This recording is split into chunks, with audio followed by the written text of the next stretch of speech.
So, ayan guys, good morning po sa inyong lahat. So, ayan, for today's video ay ilalabas ko na pala guys yung mga linabahan ko kahapon para naman mainitan siya, para hindi siya mabaho, chay. Pero hindi naman siya mabaho dyan guys kasi dinawin ko siya. So, ayan, kinukuha ko lang siya guys dyan sa mga at ilalabas ko na rin sa sampayan. So, ayan.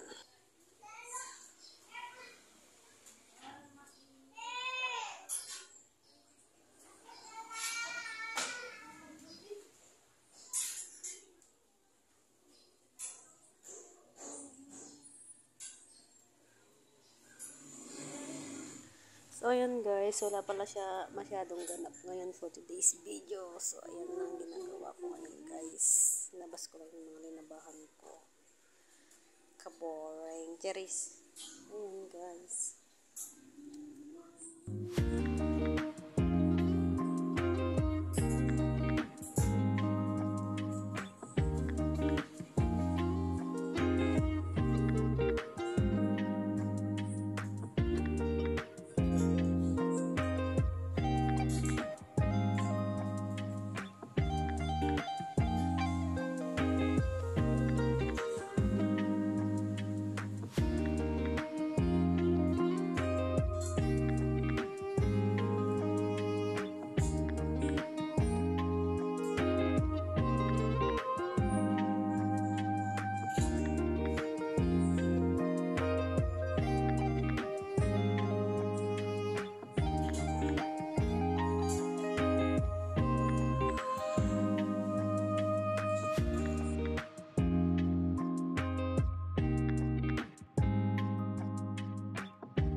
At ayun na nga mga guys, pagkatapos ko pala ilabas yung mga linabahan ko, ay naghugas na rin pala ako ng mga kinainan namin. So ayan, hugas-hugas lang muna tayo guys. Guys,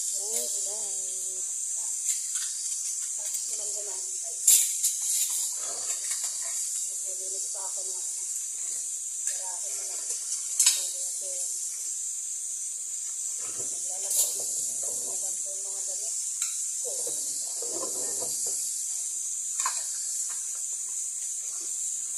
Hiling makulimlim. Hindi harap sa kamer. Ano lang yung nanay dito guys. Dalawa lang. Hindi tayo mga kasamaan.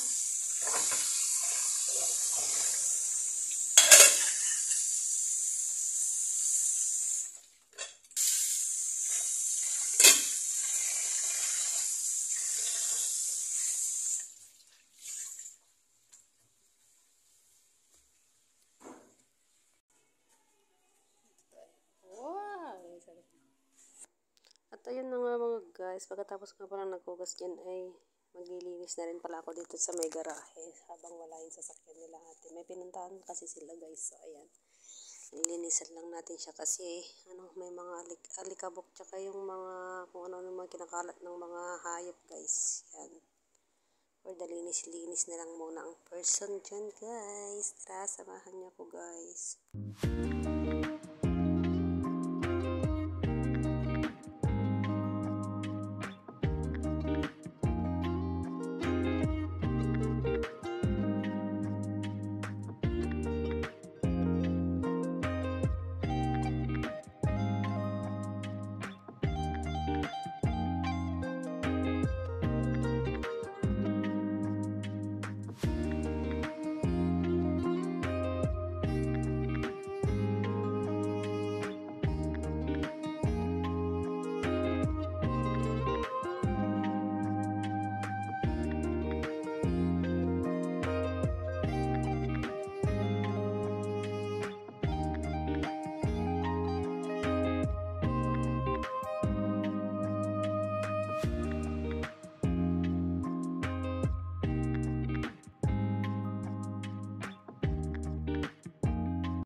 So, ayan na nga mga guys. At linisan ko na rin pala dito sa may grotto guys. So, ayan, tinanggal ko yung mga dahon-dahon dyan guys. Kasi maraming nung bumagyo yan. Kasi baka magbara. So, ayan guys, tapos na ako. Sa wakas. Linis na naman. Hanggang doon sa may grotto. So, ayan guys. Habang wala gawaing sasakyan guys. Nilinis ko na. Para naman mamaya malinis na pagdating ng sasakyan. So, ayan. Ayan guys. Nagluto kong burong hipon. Masarap to guys. Sausawan, isawsaw mo lagang okra o kaya lagang talong o kaya ampalaya. Sarap siya. Dati guys, di ako kumakain ng ganito. Ito. Kaya ayaw kong kainin. Pero nung natikman ko siya guys, nako, ang sarap pala.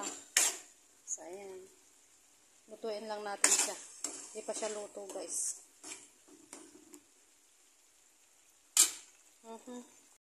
So, ayan na nga po guys. Pagkatapos na pala namin kumain ng pananghalian ay linarga ko na rin pala yung mga tutupin ko guys. So, ayan, konti lang naman siya guys. So, ayan, for the tupi-tupi mo. Ayan guys. Tinitignan ko pa yung bilbil ko dyan kasi ang laki-laki.